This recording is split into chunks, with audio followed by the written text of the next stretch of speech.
It's kind of a trade secret in a way, Oh, but okay. but I'll let some of it out. No emotion, automated, Yeah. faster, does what you want it to do, not second guessing itself.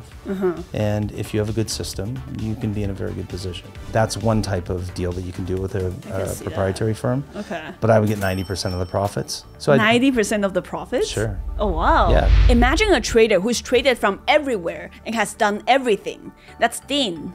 Dean is an experienced quant trader who started his career trading for private offices and big institutions, then eventually moving to the Cayman Islands to be the managing director of a private trading firm. Dean was also the CEO of an Inc. 500 technology company. For his work, he's been nominated as Entrepreneur of the Year by the Gulf Coast Business Review. Dean has since then transitioned from his corporate life to day trading full-time and practices what he preaches to his clients. His main priority now is to teach his kids how to trade and help them with their businesses. In today's conversation, I'm really excited to have Dean explain to you guys what quant trading is, his favorite quant trading strategies, and what it means to find a balance as a trader, a business leader, and a parent. Please welcome my friend, Dean.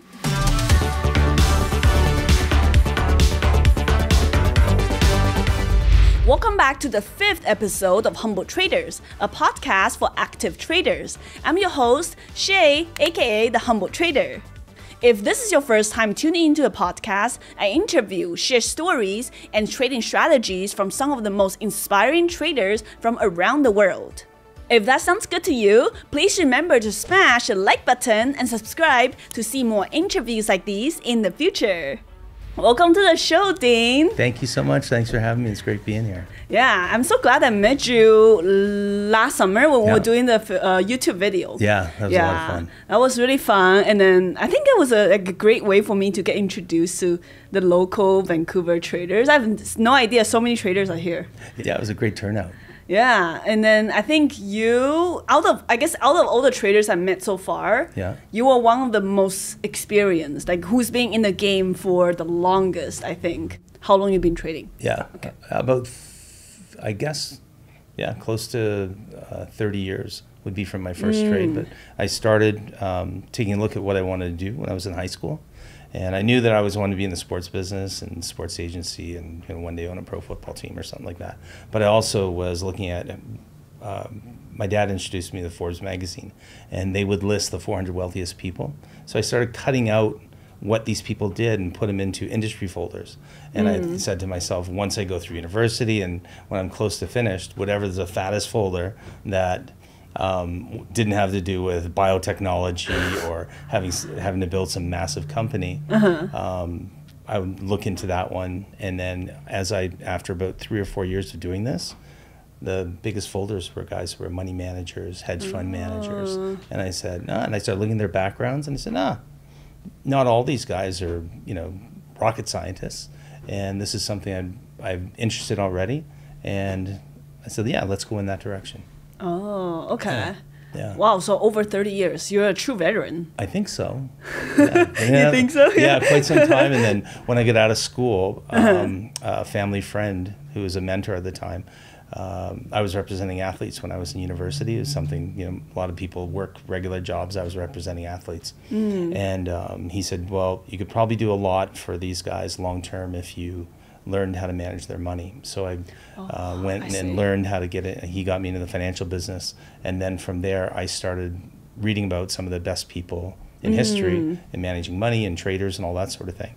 And so I went down to the library, talking about being in it for a long time, and pulled out the microfiche. Do you know what microfiche is? Is that like a disc? Nope, even before discs. So pulled out the microfiche, and it's a piece of plastic paper, and you fed it into this machine that looked like an overhead. And it would bring out. So I'm looking at all these articles on a guy by the name of Warren Buffett. So I started reading about him, and then I'm going, wow, at the time I was in Toronto, and I heard about this guy named Michael E. Chin, who was doing a lot of these things like Warren Buffett, and he had a small firm. So I took over the next couple of months and tried to get in and started studying value investing at that firm under him. And I did that for a couple of years, and then had a really interesting experience, and then was part of starting another firm that grew really well. It started ended up having over 700 reps across the country, over 10 billion in assets. I was one of the original guys that started there, but I left early to go out on my own and start learning more and more about trading. My knowledge base started really going towards more so trading and doing that than managing money in mutual funds. Oh, so you started out more so research, kind of like fundamentals, value investing. Yes. You moved on to trading. Yes. Why? Why do you think you instead of staying in that path, you started to get interested in actually trading more actively? So I met a lot of these money managers, and as they were talking about individual names of stocks, and this stock went from here to here. And I was kind of dismayed in a way that the overall funds were making 10, 12, 14%. Yet these individual names, if you would have a more concentrated portfolio or names that you were buying and selling, you could get way outsized returns. So I wanted to really move towards that rather than being involved in regular returns. Oh, I see. Yeah, so I wanted a bigger upside, and I wanted to do, like I was reading about these guys that I had read years before in Forbes magazine. Okay, so that's how you got into trading. Yeah. Then specifically, how did you get into quant trading?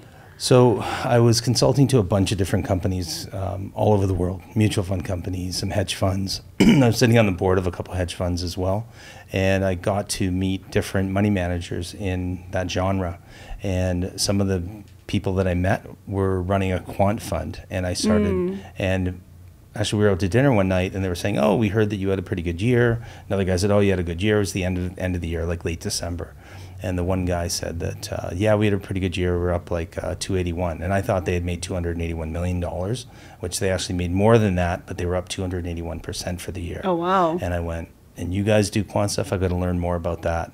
And as luck would have it, I got recruited by this company to consult to them. And then I was offered to be president and CEO.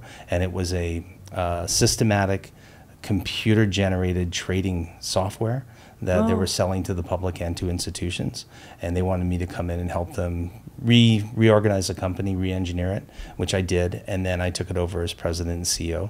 And we had, I think, 8 full-time engineers, computer scientists, and that gave me the opportunity to look all around the world and hire brilliant people to come in and try to make our trading systems better.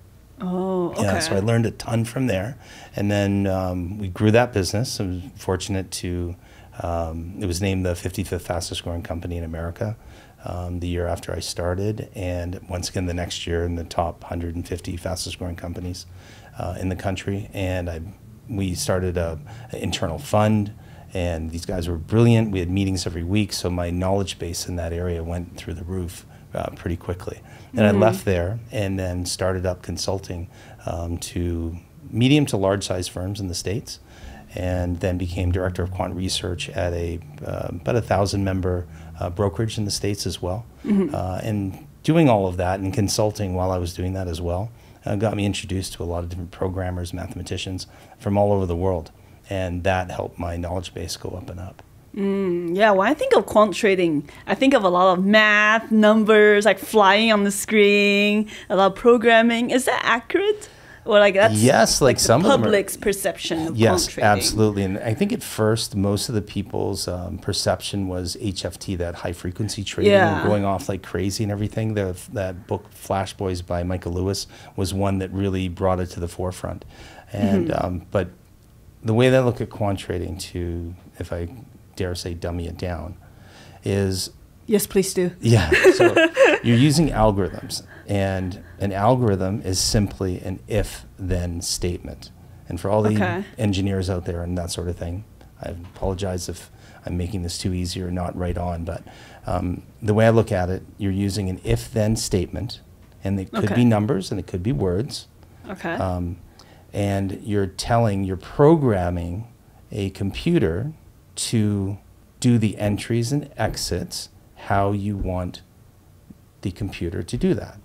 So you tell it what to do, and it does it on an automated basis. And if you're really good at putting in excellent algorithms and rules, it's basically rules-based if-then statements. So if you have a good strategy, then you will create profits. If you don't have a good strategy, you will create losses. It's the easiest way to put it.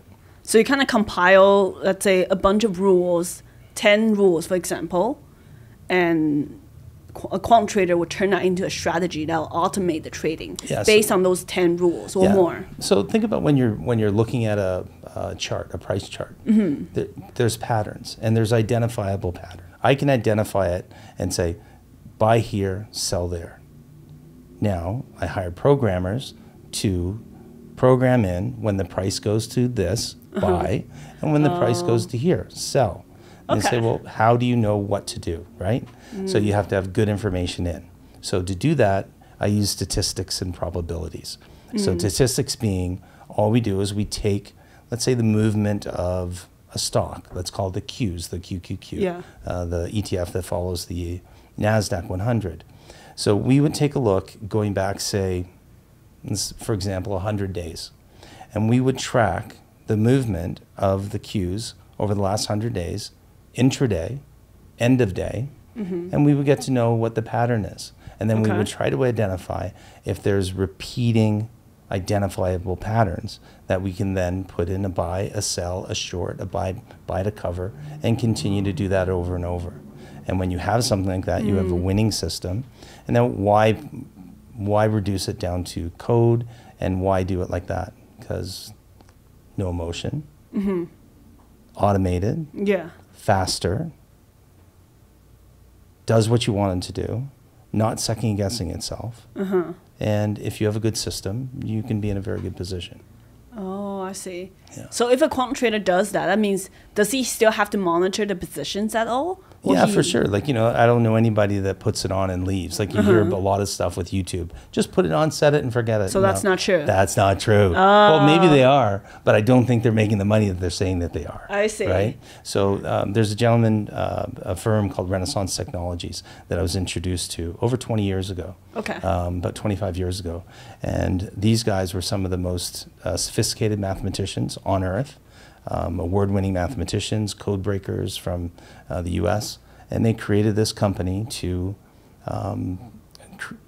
use quantitative systems to trade both all kinds of different instruments in the market, futures, commodities, stocks, and their returns were outstanding. So, like, to the point where for what's been published, their long-term returns over 30 years is above 60% annually. Wow. So you're doubling your money almost every year. Yeah. And it's been reported these guys are some of the wealthiest people on earth. So one of the things I learned when I was young, emulate and duplicate, and then see if you can make it your own. And if you like winning, then, well, that's a good target to go after. And so that's really how I use that as a target. I wanted to go after that, but I didn't want to be involved in large companies. I see. Yeah, so hence the being an individual operator. Oh, because you were involved in larger companies and you kind of decided to take a step back and do your own thing, do your own trading. Yeah, so I was president and CEO of a company. We had 150 employees, and then another company we had about 200 employees. And I said, you know what, I find it'd be more interesting to have a small company, especially with lifestyle. So as I was maturing, I had done so much work. I started working when I was 14 years old, right? And I'd work like crazy. And I said, you know what? Can we work smarter? This is not rocket science. Work smarter, high profitability, lifestyle, freedom, that sort of thing. And everything really ties itself into if you can get a good trading system going and trading complex going. I think it's one of the best things you can do. As you probably already know from all of my YouTube videos, most of my strategies involve scalping, momentum, and shorting. All of those things will require a very fast broker platform. And I have an exciting promo from one of the premium brokers I personally use, Centerpoint Securities. If you're trading with over $30,000, you can use Centerpoint to day trade with 0 commissions for 60 days. And that's not all. You'll also get access to Dash Trader Pro for 1 month for free. That's the trading platform you see in all my videos. That's another $150 value for free. To get this offer with all the freebies I just mentioned, you can sign up to Centerpoint Securities down below. And now let's get back to the video. Yeah. So how old were you? Do you remember how old were you when you kind of took a step back and just go all in on your own? I would say I was a bit of a late bloomer because I wanted to get really good at this stuff, and I wanted to have the feathers in my cap. So I wanted to work on Wall Street. I wanted to work on or near Bay Street, on or near Wall Street. I wanted to be involved in large companies. I wanted to be involved in the hedge fund. So once I had got all those things done, and I had run a research company and a consulting firm, as luck would have it, some family situations changed, and I decided to pivot and said, okay, no more consulting, no more selling research, no more doing this. I'm going to go all in, and I'm going to start bringing in my own research and develop everything internally, not sell anything externally, and start trading on my own. Not just for my own account, but also I started doing something that I call Fund of Ones. Fund of Ones. Fund of Ones. O. F-O-N. So F-O-1. So Fund of One. So basically, instead of just starting where a lot of people start, they save up a little bit of money and they start trading their own capital, and they grow it and they grow it and they go from there. And a lot of times to get to, to an exceptional amount of income or money, you have to save for a long time. It takes a lot of time. Or to get that capital. Yeah, you can use leverage or whatever. So what I did was I was once again fortunate enough to meet some people, and we started a individual fund, but only one person, well, two people in the fund, myself and another person.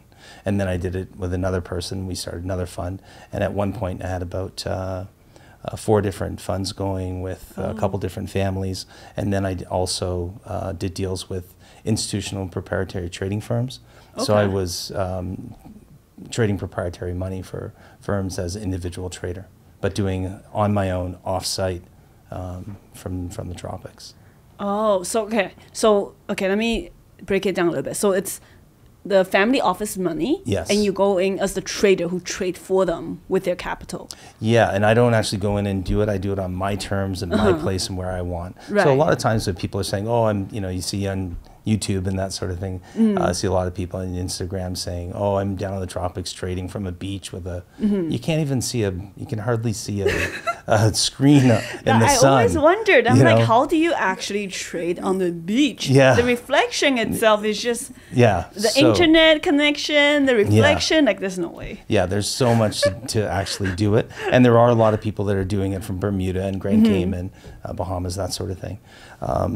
So what I did was I set up an individual fund with a family office, which basically it's a fancy name for a private family that has a fair amount of money that wants to manage their own money or hire somebody to manage their money for them. I see. So I was just one piece of their complex where they would do their management or have their in-house people. I was an outside person, and I would do a deal with them where But you're the trader. I was a trader, and it was not like, oh, this is long-term, we're trying to hold positions for 3 years. No, my turnover was daily, and we'd do anywhere daily. So you were day trading at that point? Yeah, absolutely. Anywhere from one trade to hundreds of trades a day. Absolutely, yeah. So I'm just curious. I don't know if you can share. So if it's their money and you trade for them, what's like the profit split like? The profit split, you can usually on those, well, not usually, but what I was experiencing doing was I'm pretty fair and go 50-50.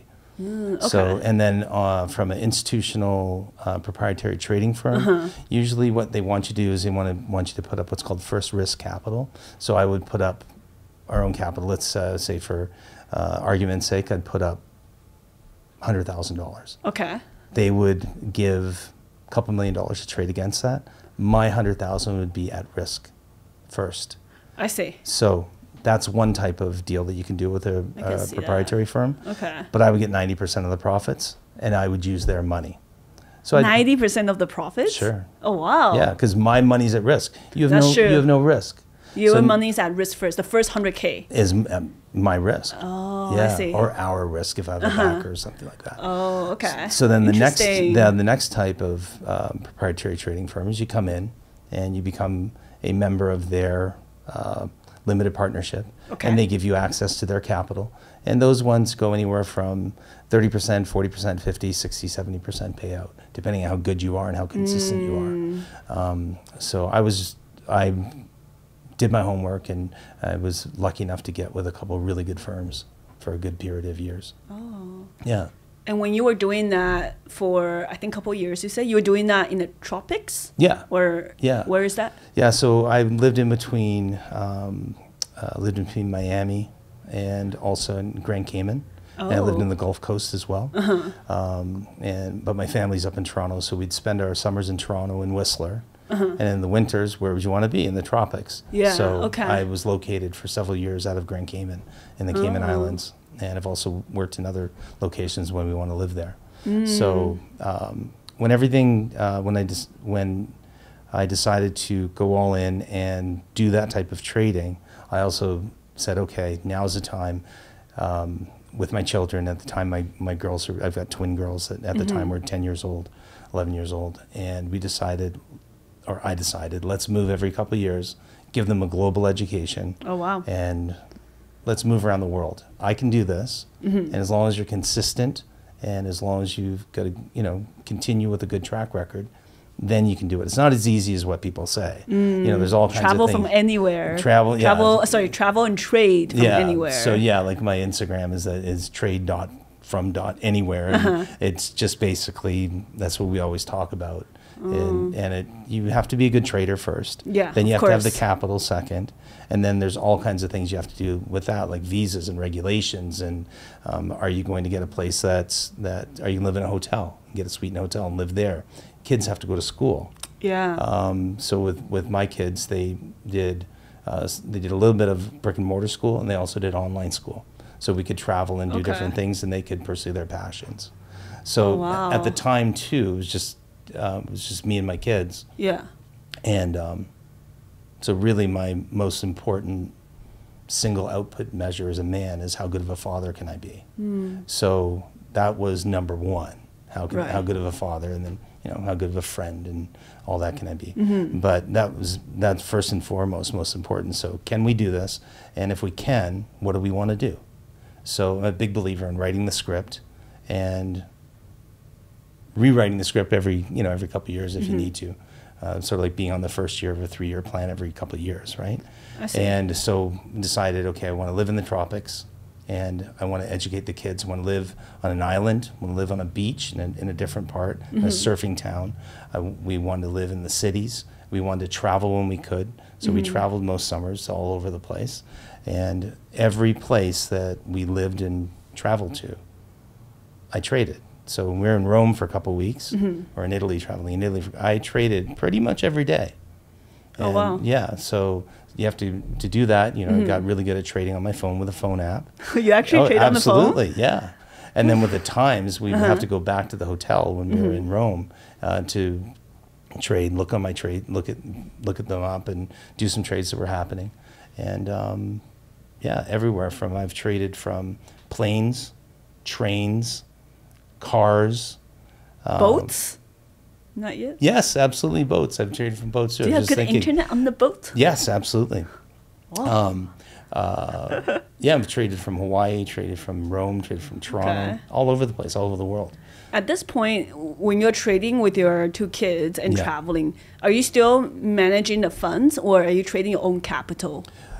So in the funds, part of the deal with that was I might have had some money in there with them as well. Oh, I usually see. eat my own pudding and put it in along with them. That's good. So it is a fund with only one person. So I call it a fund of one, but it's really just a partnership between me and another person. So you also have your own money in there. Oh, yeah. I see. And absolutely. So I'd be trading my own capital, which is just commingled with theirs. Okay. It's just a fair way. Like if I can ask you to eat this food along with me, I may as well eat it as well, right? Oh. Yeah. So Gotcha. as Warren Buffett say, we eat our own pudding. As you can see from my conversation with Dean, quant trading and automated trading is definitely getting more and more popular. Is that a topic that interests you? Let me know if you want to see more. You can comment quant trading down below. So at this point, are all your strategies automated? At this point, like before or like right now? They've been automated for years. Oh, okay. Yeah. So recently, like before, I had to go and hire programmers. So if we can go back 20 years, I was getting in touch with individual programmers, mathematicians from different top universities in the States. Okay. And they would know somebody, and I would get together with them, either bring them into where I was living at the time or meet them somewhere to go over their credentials and try to get them to help build something. So recently I discovered this company called Shark Indicators. Okay. Now, they make a piece of software. They have two pieces to the software. One is called Bloodhound, the other one's called Blackbird. Don't know why they're called that, but good for them. But the important thing is, the Bloodhound piece of software, it allows you to test your theories, test your strategies. So let's say everybody has like a strategy that they want to follow in the markets, or that they do in the markets. So let's say buy the S&P E-mini above, when the price closes above the 100 period moving average. Okay. Right?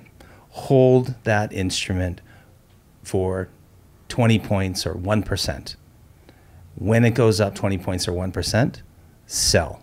So, and let's say we do the opposite for when it goes down. It goes down and we want to short it. Okay. Okay. So if the price of the S&P closes below the 100 period moving average, then sell it short on close and hold that position for a 20-point profit. Okay. You can put that in, and let's say you follow any type of indicator that you can think of, or any type of number rule you can think of. If you can think of the rule, by just clicking the button, you don't need to know programming, you don't have to be a programmer. You can put that in. It took me about an hour and a half to learn it. That was it. Wow. Yeah. And so something that would have taken me a couple $1,000s and hiring a programmer to do a couple years ago, now I took lessons on it for about an hour, 2 hours, and I'm off to the races creating strategies that worked just like other quant strategies that I had built by software programmers.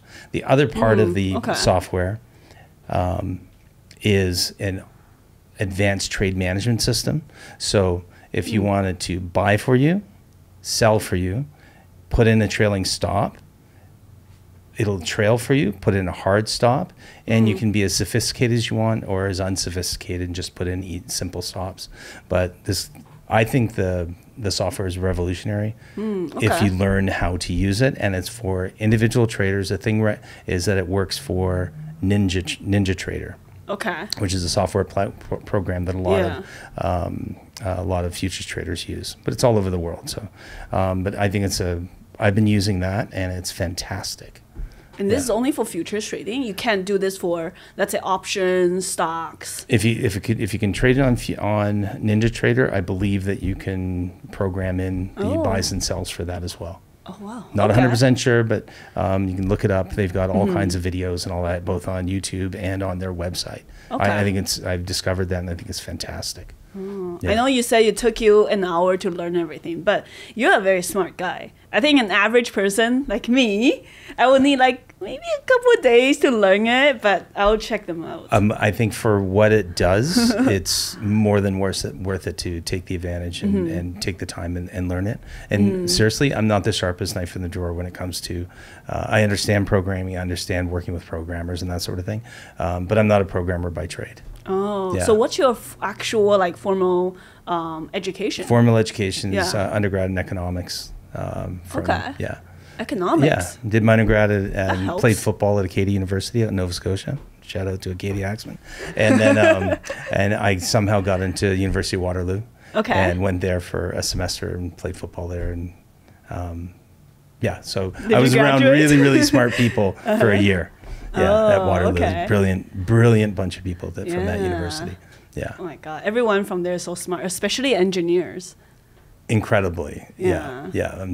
I remember my first day in class looking around going, if you don't know who the dumbest person in the room is, it's probably you. Yes. Yeah. That is so true. So that was evident right away. But I'm probably playing down a little bit. But I think if you take the time, like, when it comes to trading, I believe that you should be professional about it. Of course. And that's one of my favorite quotes that I read recently was by a guy by the name of DJ Shipley. He's a former Navy SEAL Team 6 dev crew operator.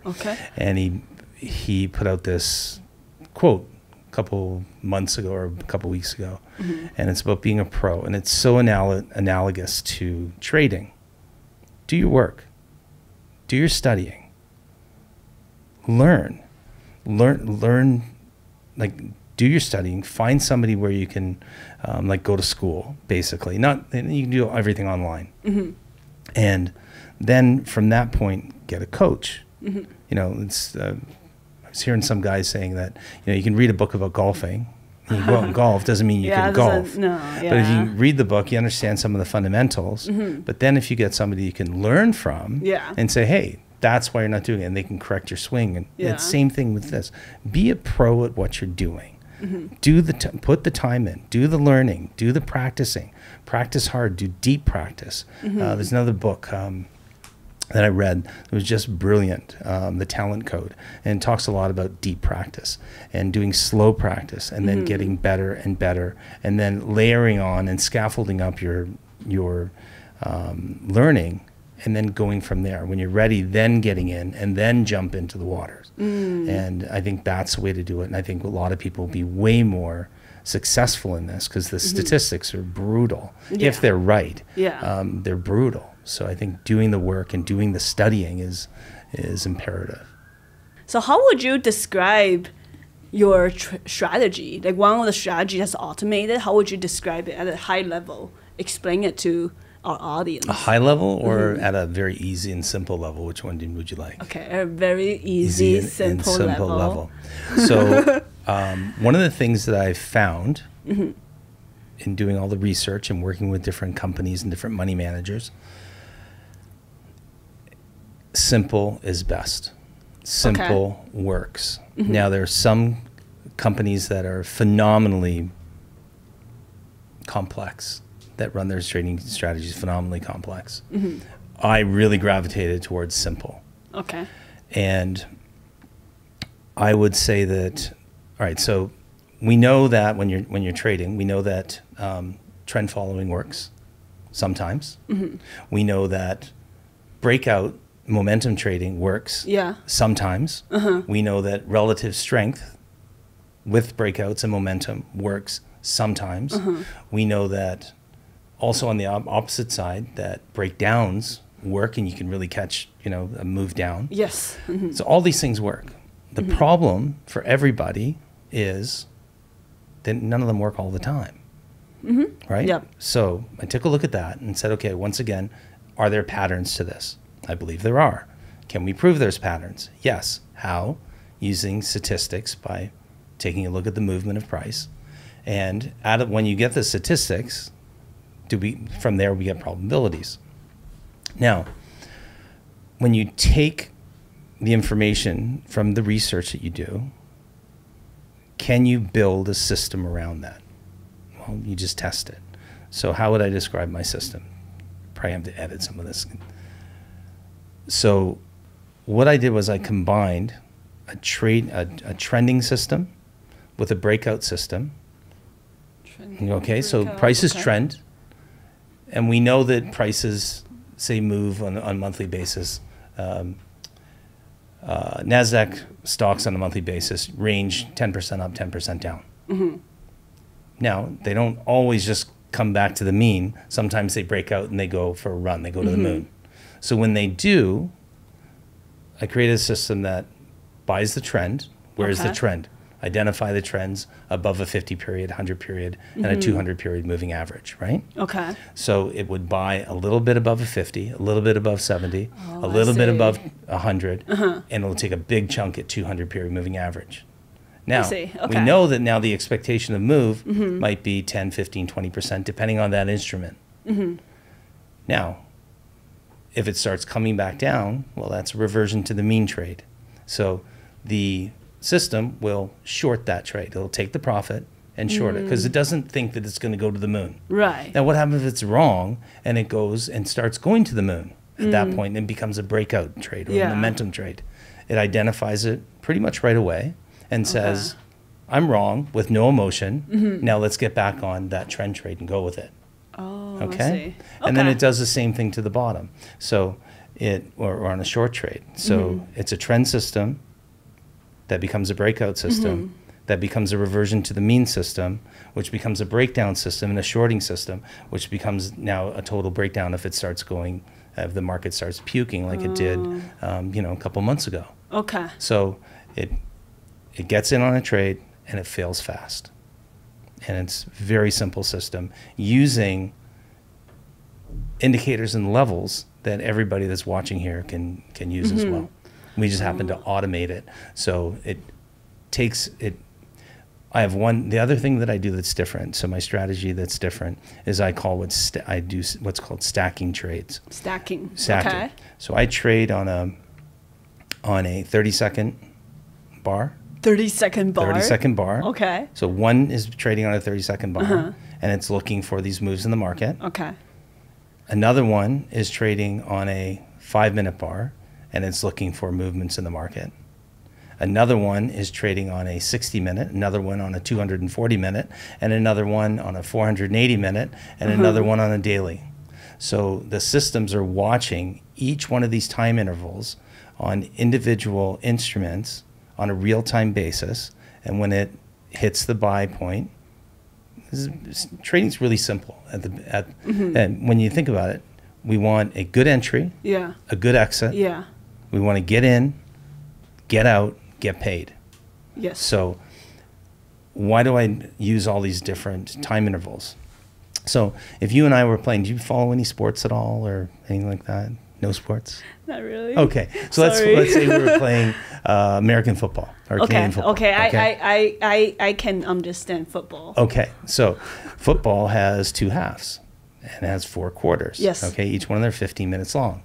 So if we can play that game over a 60-minute period and win and make money, what if somebody came and said, hey, we can shrink this game and now we can play a 30-minute game and you can make money. Okay. What happens if we can play a 15-minute or a 5-minute game and we can make money? And you can be good at each one of those time intervals. Oh, so all these intervals are separate trades? Correct. Oh, I see. One's not following the other. They're all working independently. Oh, okay. Yeah, because like one of the systems that I built, I get it now. I get it now. Thank you. So I have one system. It takes maybe 1 or 2 trades a day based on a very short time period. But when it hits that, we've done the research and we know that whenever it hits that entry point, that get in point, the get out point is only a couple points away. It happens twice a day, like clockwork, but you have to do the research. You have to do the homework. You have to be a pro, right? You have to do the work, do the research, and test it. And this thing does 2 trades a day. And depending on what it's right. It's got a very high win rate. And if it's wrong, it either stops out quite quickly or the reversal takes precedent over a stop, so it doesn't need stops. The reversal is the stop. So that works on a 30-second bar. Another one that works on, once again, a 5 or 6 or 7-minute bar. And you can run those concurrently. A couple days ago, a lot of people didn't catch the move from the NASDAQ going from 13.5 up to almost 14,000 today, all right? The system caught it because it's always looking. It's not looking around. Looking at different time frames too. It's not reaching over going, hey. So does that mean you can have, let's say, all these different time frames, 5 different trades? Yes. Some will take profit sooner than the other, depending on candles. Yeah. Oh, I see. Yeah. So if you ask my kids, because I have a setup in the house for years, and if you ask my kids, the one thing that it just always ringing in their head is order filled, stop filled, order filled. Oh. Yeah, all day. Interesting. And sometimes all night as well, depending on what we're trading. Oh. Yeah. And you will do this on different instruments, not just futures. Do you do this on stocks or just stocks, futures? Yeah, everything. If it moves, so the 3 things we look for, 3 things you want in a good trade. Obviously, is liquidity. That goes without saying. Next thing is trend persistence, okay, and range. So if you can identify something that has trend persistence, that trend persistence, if we're a little, Honey, I Shrunk the Kids people, that trend to them might be this big. Now, other people, a trend might mean, oh, we're looking for a couple month trend, a couple hour trend, a couple minute trend. So all we're looking for is trend persistence that we can identify with range that is worth it to take the money out, that we identify the downside risk to it. And so if we know what the downside risk is, if we're wrong, how many times we need to be right. Like you supply, one of the things you supply is the risk reward ratio for your followers. It's fantastic. And we actually use that in some of the research that we do. And we identify that, and that's how we build. So when we get those things all this information put together, I build what are called models. So we have a fast trading model for the Qs, a fast trading model for the NQ, which is a NASDAQ E-mini. We have a fast trading model for oil. We have a fast trading model for gold, a fast trading model for the S&P 500. And so then we have all these time intervals that we trade on, and we stack them. So the machine won't miss that long-term trade where you can make the really big money and just buy in and hold it. It won't miss the swing trades. It does a lot of the homework for you, or a lot of the work for you. And you're monitoring the system every day? Yes. Maybe not every minute. You're not like sitting there watching, but how do you? Same way that other people do. Yeah, you want to sit it and you want to be a pro. It's sort of like, do you watch it on your phone or? If I'm away, like if we're traveling or something like that, yeah. And I won't have that many trades on if you know we're traveling usually. But yeah, if I'm at the office or at home or something like that, yeah, we can have multiple positions on.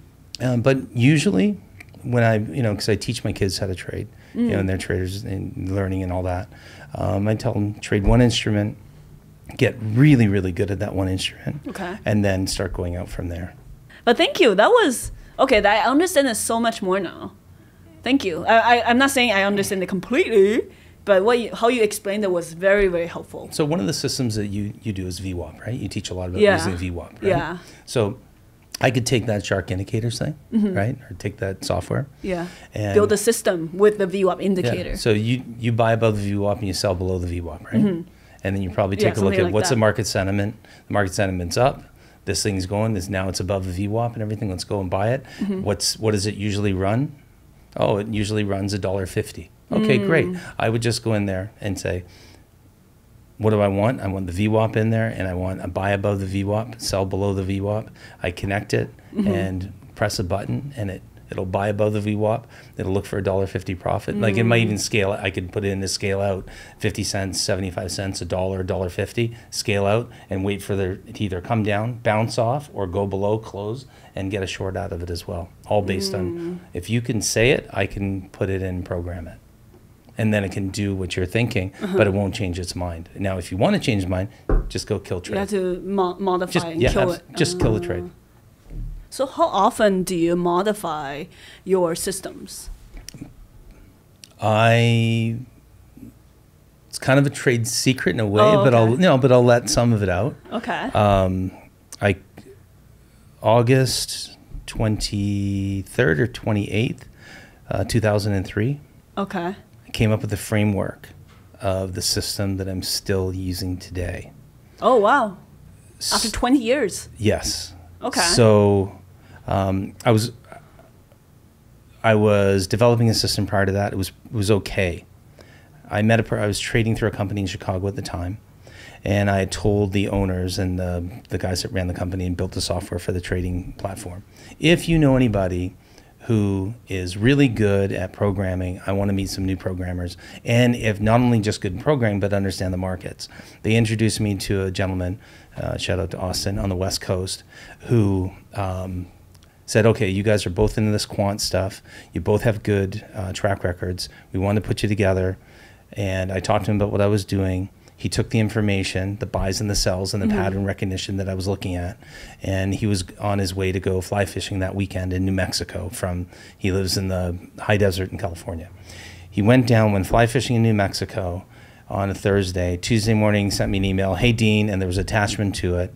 This guy's brilliant. He was multiple PhDs, physics, mathematics, Stanford and USC. And he helped me in that weekend. He goes, "You're really onto something here. It was really fun working on it. I built you an automated platform with these rules, and it brought up the efficacy of the profitability of the system by about 30%. Oh, wow. And I've been using that framework till now. And I've had people, when I was leasing the system to professionals, these are Wall Street professionals. I think my longest serving client was 13 years. Oh, wow. Using that system. So it makes you smarter. It helps you identify entries and exits, makes you smarter, and then you can click a button and it'll trade automatic for you as well.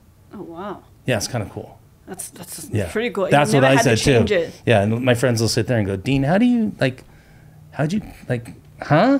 You know, I'm going, "I'm not as stupid as I look." You know, like, come on now, give me some credit.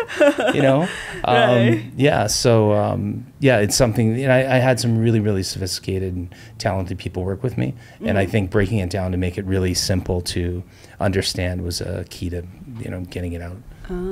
So since you're so knowledgeable and really experienced with quant trading and using these systems, and nowadays like AI is like the hottest thing that everyone's talking about. Yeah. Right? How do you think artificial intelligence is gonna change the market or change this trading industry?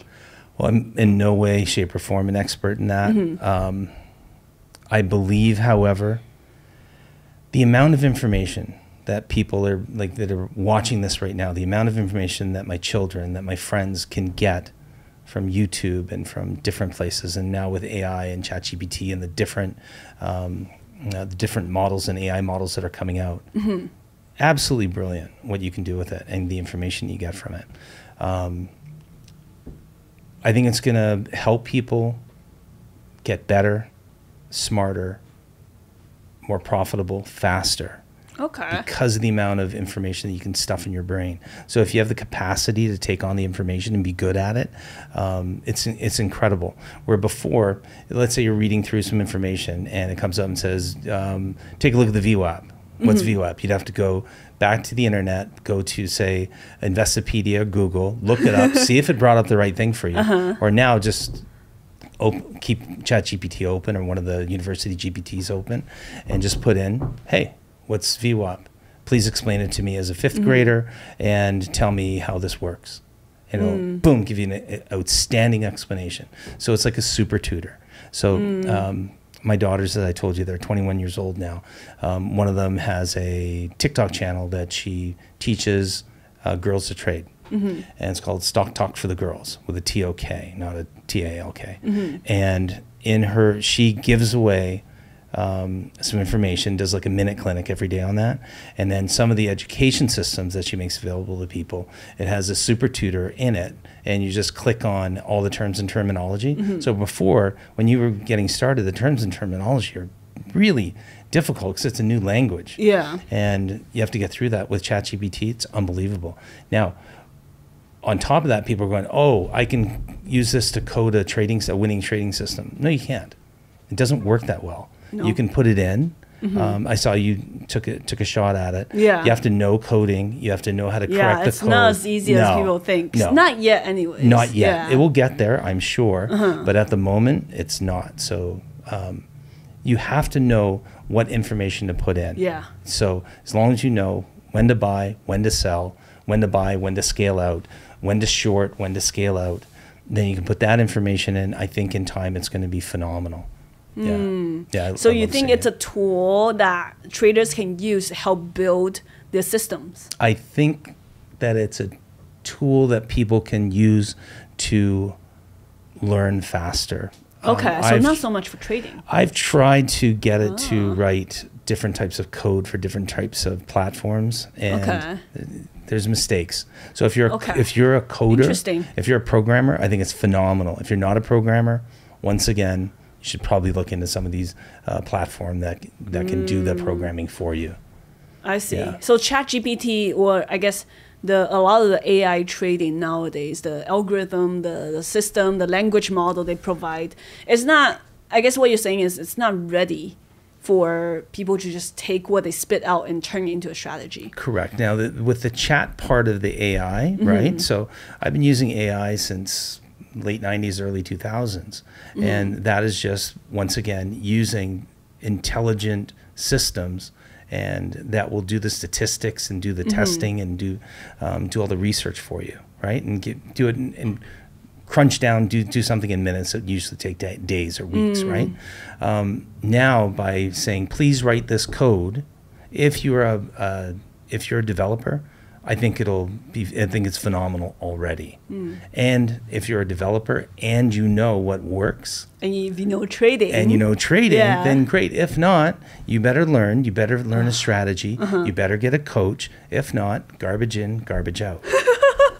It's true. Garbage in the ChatGPT, garbage out. Yeah. That's hilarious. Okay. Actually, that's really, really good insight. Yeah. Because I think a lot of people are, like, at least in the trading industry, and I'm sure there's a lot of other industry are a little bit worried about AI, thinking that, the once AI becomes more popular or technology develop, it's going to eventually replace all retail trading. So what do you think about that fear or worry? No, I think that there's, I don't think so. Well, mutual fund managers and a lot of hedge fund managers, a lot of hedge funds are just mutual funds with a lot of fees attached to them and performance fees attached to them. A lot of those guys and people are getting very average returns. So if they take their same strategy and put it in, use AI to write some code and do that, they're still going to get the same output. Right? So you need good input to get good output.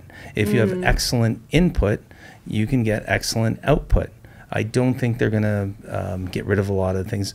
I think with a lot of these robo traders and that sort of thing, you take a look at, you don't see a lot of articles saying, hey, these people put their money into these robo traders and the returns are phenomenal. You don't hear that. It's just not happening. What's happening is there are some excellent traders, and there's a lot of good traders, and a lot of them getting a lot of exposure on the internet now. It's amazing. And you can learn from them. But I don't think just yet. I think in time, probably. But right now, I haven't seen it.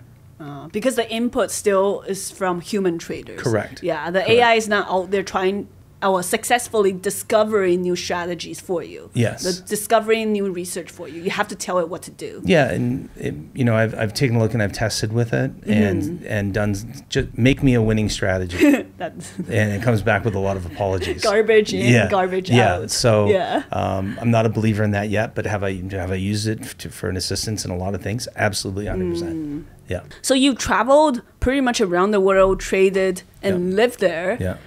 You're pretty much living like the trader lifestyle. I think so, yeah. And that was the plan, too. That was an absolute plan. There was a method to the madness, without question. And you took your kids with you? Took my kids with me. My daughters at the time lived on the beach in the Gulf Coast in Florida first. And then from there, I wanted to introduce them to living in different places, both vibrant cities, huge cities that are phenomenal, and also I wanted to introduce them to living offshore. So we lived in Miami, Toronto, Vancouver, Whistler for the last several years, last 3 years, and prior to that we lived in the Cayman Islands. Where's kind of so far your favorite place to live?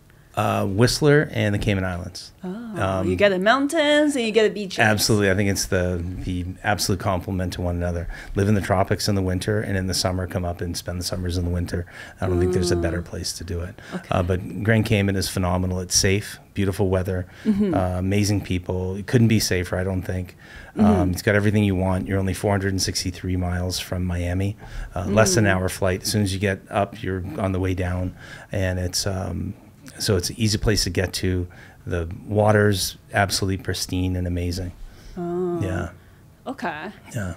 I've never been, but I would love to see it. You should go, and it's a mecca for people with a lot of brains and successful people. So it's a great place to be. A lot of traders there? Yes, a lot. Really? Yeah, a lot of traders. Okay. I think there's 9,000 hedge funds are registered in Grand Cayman.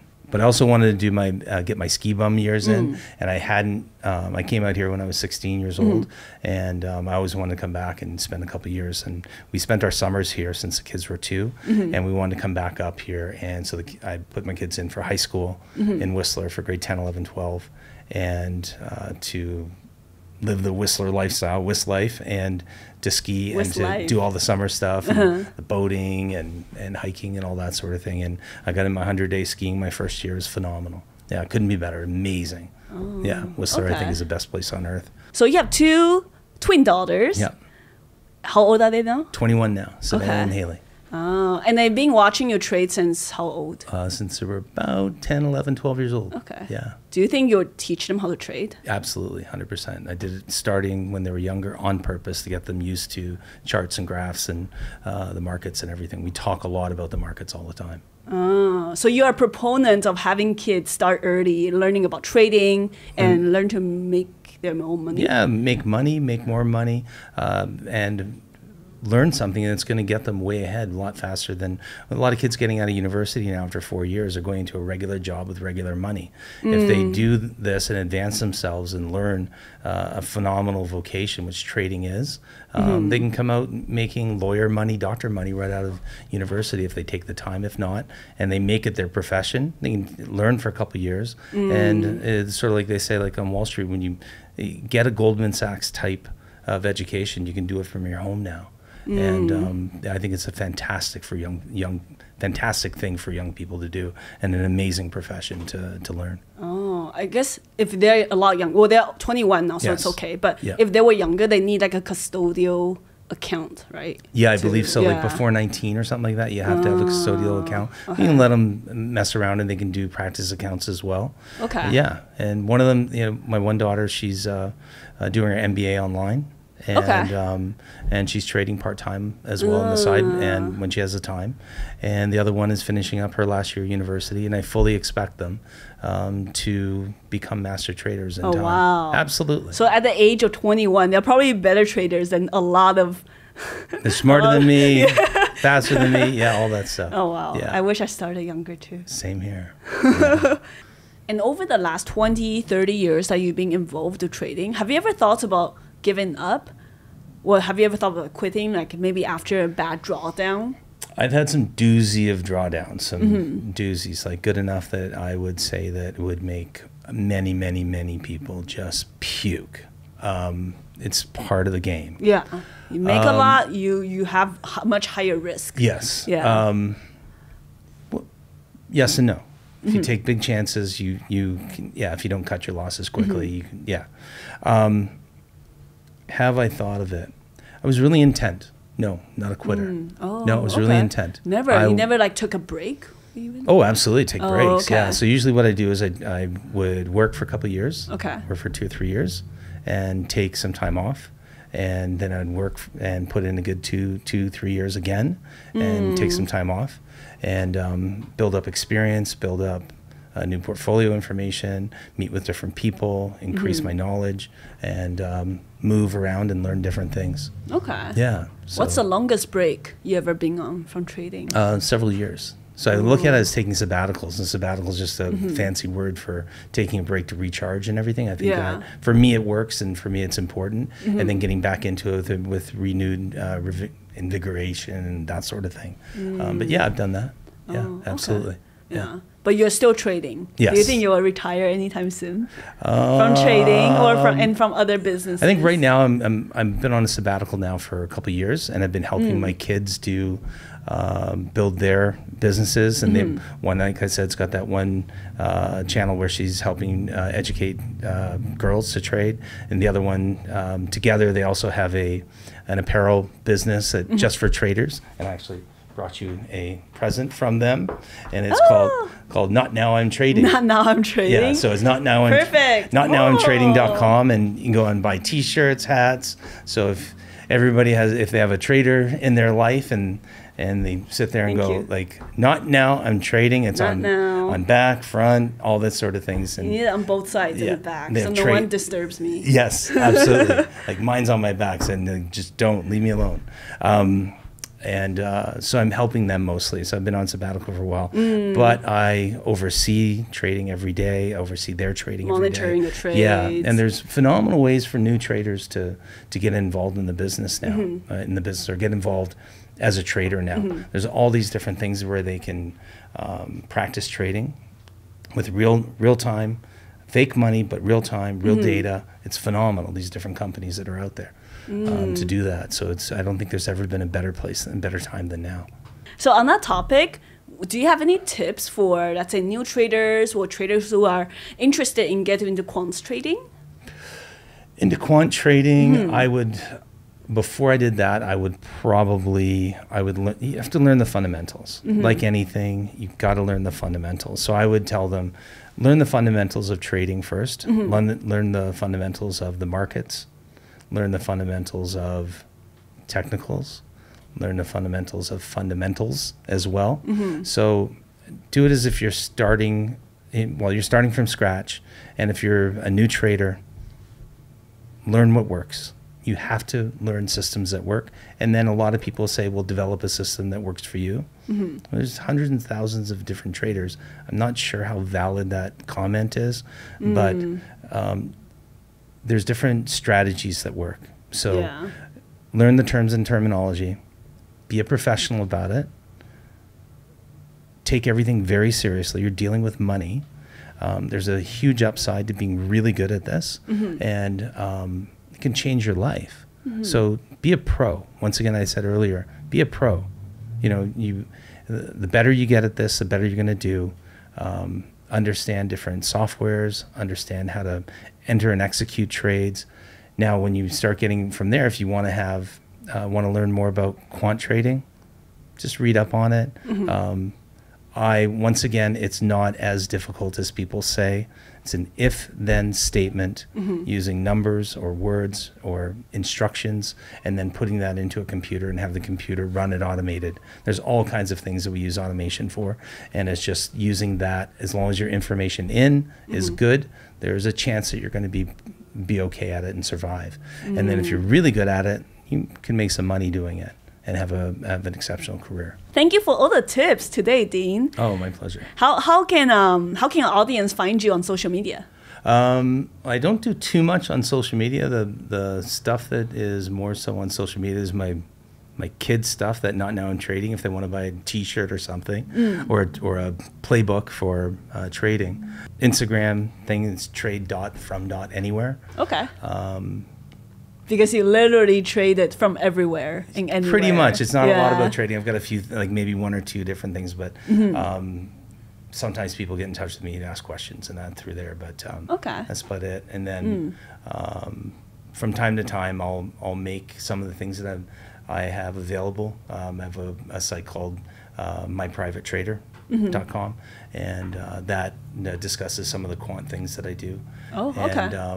And can make some of the people, my kids are running that now, so I think they lease some of the strategies that I've made in the past as well. Thank you very much, Dean. Thanks for having me. I really appreciate it. Woo! Very exciting. Very exciting. Oh my God, that was so good. I finally understood what quant trading is. Thank you guys so much for joining my conversation today with Dean. Hopefully you learned a lot about quant trading, AI trading like I had. I felt so stupid going into this conversation, and I would say like Dean really taught me a lot today. So thank you so much, Dean. Hopefully you guys also learned a lot. If you want to check out all of our other podcast episodes, you can check out this playlist over here. And remember to subscribe to see more in the future. Thank you guys so much for watching. As always, I'm the Humble Trader, and this is Dean, and we'll see you guys next time.